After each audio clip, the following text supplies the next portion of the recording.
Hello,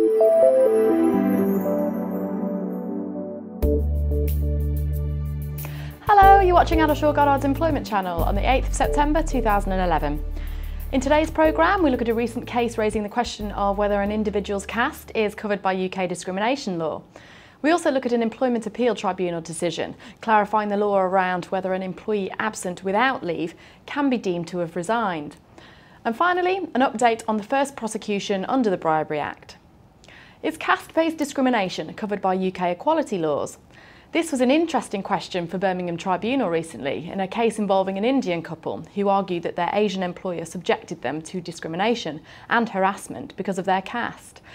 The couple argued that the firm of solicitors where they worked treated them differently after they were married because they were from different castes.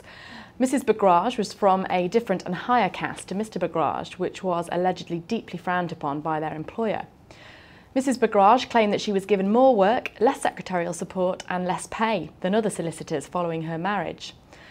Despite being outlawed in the Indian constitution during the last decade, experts say that the caste system is increasingly a form of identity for young people today, yet it's not specifically protected under UK discrimination law.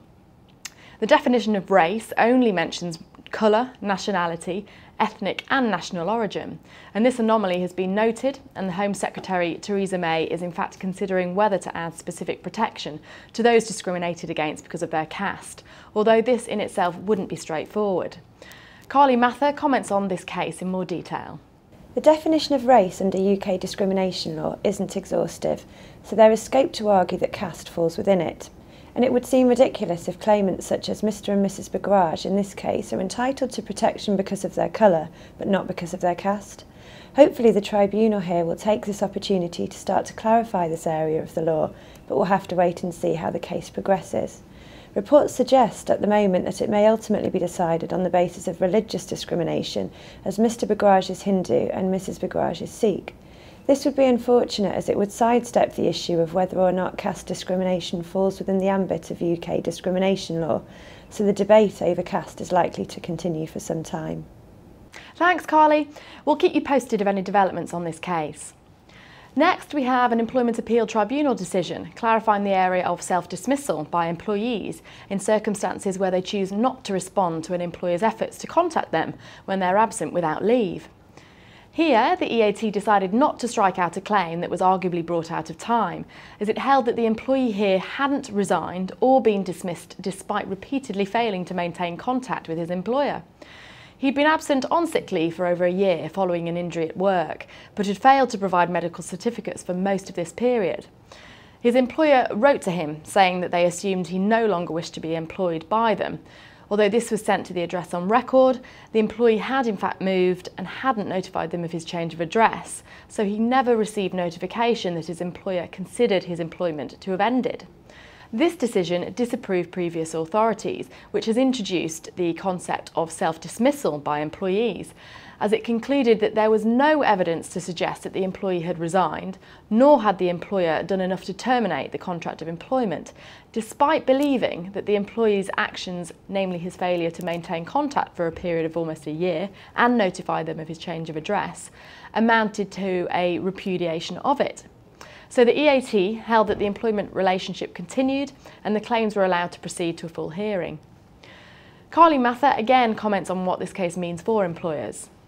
Dealing effectively with employees who are absent without leave can be a headache for employers, particularly where this happens after a period of long-term certified sickness absence. Although not particularly reassuring, this case provides helpful clarification for employers in these circumstances and outlines that the employer must take active steps to accept a repudiation by an employee for the dismissal to be effective. It also demonstrates that concepts of self-dismissal or implied resignation are out of date and shouldn't be relied on in cases of absence without leave, unless there's clear evidence of resignation by the employee. We recommend that employers who have procedures dealing with this type of situation should check these procedures to ensure they are consistent with the EAT's ruling in this case. Thanks, Carly. And finally, following the introduction of the Bribery Act on the 1st of July, a court clerk has become the first person to be charged under the Act. Mr Patel allegedly promised an individual summoned for a motoring offence that he could influence the proceedings in exchange for £500. The Crown Prosecution Service has decided that Mr Patel will be prosecuted for requesting and receiving a bribe intending to improperly perform his functions. So that's the offence under Section 2 of the Act. We commented on the Act in more detail in our Employment Channel news programmes on the 7th of April and the 9th of June, and included guidance on the adequate procedures defence that employers can use to avoid potential liability where one of their employees commits an act of bribery. Mr Patel is due to appear before Southwark Crown Court on the 14th of October.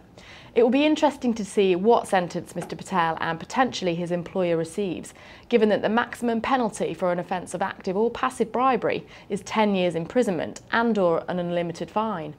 We'll keep you updated on this case as it progresses. So, that's all for today from Addleshaw Goddard's Employment Channel. Thank you for watching and goodbye.